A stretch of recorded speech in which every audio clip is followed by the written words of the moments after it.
With elaboration likelihood model, the key to having an effective persuasive message was tied into doing things to get the audience to pay close attention to your message so that they could look at and weigh the evidence with the arguments to understand your reasoning about why they should either think about a particular topic or behave in a certain way. So let's now talk about social judgment theory. And social judgment theory is not in your textbook, but it's something I wanted to add separately because I think it's also a useful theory in terms of looking at how we design persuasive messages. According to this theory, an audience's attitude toward a topic falls within three zones. So if you want to persuade someone on something, to do something, or to think something, the audience's attitude is going to fall within three zones. Either they're going to be, and the messages are going to be within the acceptance zone. And what that means, the message that you're sending them is pretty consistent with the things that they believe or they want to believe, and things like that. A persuasive appeal that targets a response that's in their zone of rejection, on the other hand, is something that they disagree with, and if anything, they will have backlash against your argument, and in fact will see you as being a threat to their particular way of thinking about that topic. And then there's non-commitment, and this is an interesting one because non-commitment falls within that range. If you're trying to persuade someone to do something, it's one of those areas that they're not too sure about. Well, maybe, maybe not. And that's very important in terms of how we target a message in terms of an audience, particularly if we want to persuade them to do something that they're less inclined to do. So let me give you some. So let's look at a couple of hypothetical examples here. If you recall when I talked about elaboration likelihood model, I mentioned something about having high-speed rail between Dallas and Houston.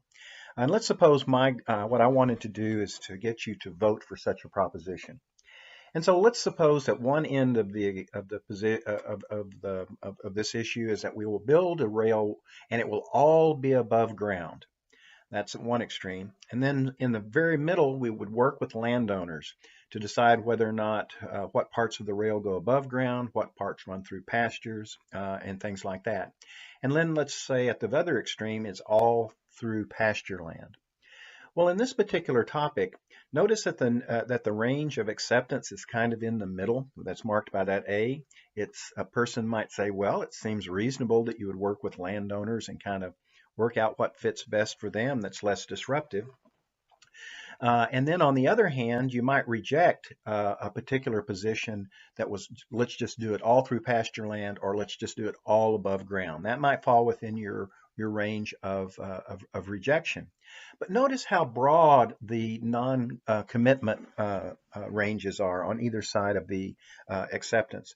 And what that would mean is that this audience, they don't have a strong opinion about this, and it appears as though you could make arguments to help persuade them to focus more a bit on the pasture, going through the pastures because of cost or something like that.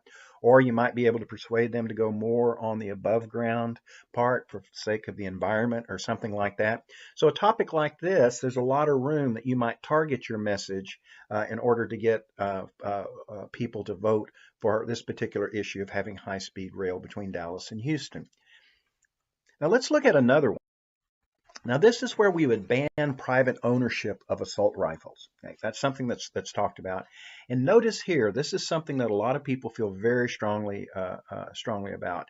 So let's suppose that we have people who are very much into gun control arguing that there should be no private ownership of assault rifles, none at all. That's their latitude of acceptance, marked by the A. Well, then it may be something that they might consider a possibility as well. Maybe they can have some private, you can have private ownership, but people must do a thorough mental health checkup to see if they are of sound mind and body to be able to do that. So maybe that might be something that I would consider. And then there's this huge rejection zone that, no, I don't care if it's about previous crimes or no felonies, no restrictions. No, I reject all of that. So if you were trying to make a persuasive message here to ban private ownership on assault rifles and with an audience that was really into gun control, the best you would be able to do in making an argument would be to talk about some safeguards that you might be able to have that would reflect upon people at least being mentally sound in order to perhaps be eligible to have gun ownership of assault rifles. By contrast, let's look at another audience, and I flipped everything around here. And let's suppose these are the people that are really pro-gun rights people. These are the ones that believe there should be very little restrictions. If you want to buy a gun, you can buy any kind of gun that you want. And so for them, no restrictions is something that they would consider as acceptable. That's what they believe. And the best that they might be able to do is agree that, well, people who have been convicted of a felony, probably they should be restricted from owning an assault rifle. And that is probably the best that you could do to persuade them. If you wanted more gun control, about the best you could persuade them is to move into an area where they might be able to do some background checks for people who have been convicted of a felony. But then look at the wide range of rejection that you have here, in which they would completely reject any restrictions that were based upon, no previous crimes or mental health checkups and no private ownership. They would reject that. So in the last two examples I gave you, your target for persuading people is much more narrow because of their strong feelings about this particular issue. So the factors that can modify the message's effect on the attitude, one that we've been suggesting here is ego involvement. So if you have high ego involvement, this is a topic that's very important to you. Typically, you have kind of a fairly narrow latitude of acceptance. But what's more important that you should remember is you really have a narrow latitude of non-commitment. If you feel strongly about something, there's very little you're not committed about. And often, when you feel very strongly about something, particularly if it tends to be on one pole versus the other, there is a wide latitude of rejection. That you would find as being unacceptable positions on that particular topic. On the other hand, when you have low ego involvement, perhaps like the high-speed rail between Dallas and Houston, there's usually what's characterized with low ego involvement is a wide latitude of non-commitment. I haven't thought that much about it. It's not really that important to me. And people like that may be more open to listening to arguments to have a position due to the fact that they have this wide latitude of non-commitment. The other thing that's very important is to build your credibility as a speaker. So higher credibility leads to a more favorable orientation to the message. So what it may do is at least expand a little bit boundaries that might be related a little bit to acceptance and non-commitment when you come off as a speaker who's very knowledgeable and very trustworthy. So advice for how to construct a persuasive message using this theory. Analyze your audience. That's so important. And so you want to aim the message not to go beyond their latitude of non-commitment. Otherwise, it just backfires on you and that they're not interested.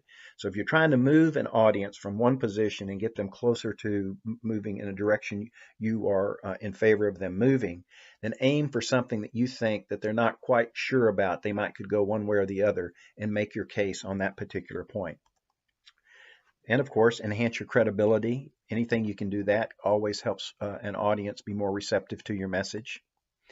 And then this theory really assumes a soft sell approach to persuasion. You got to go in soft, and you can't be too contentious with them and what their beliefs are. So you want a soft sell to kind of move in the directions where they might find something acceptable.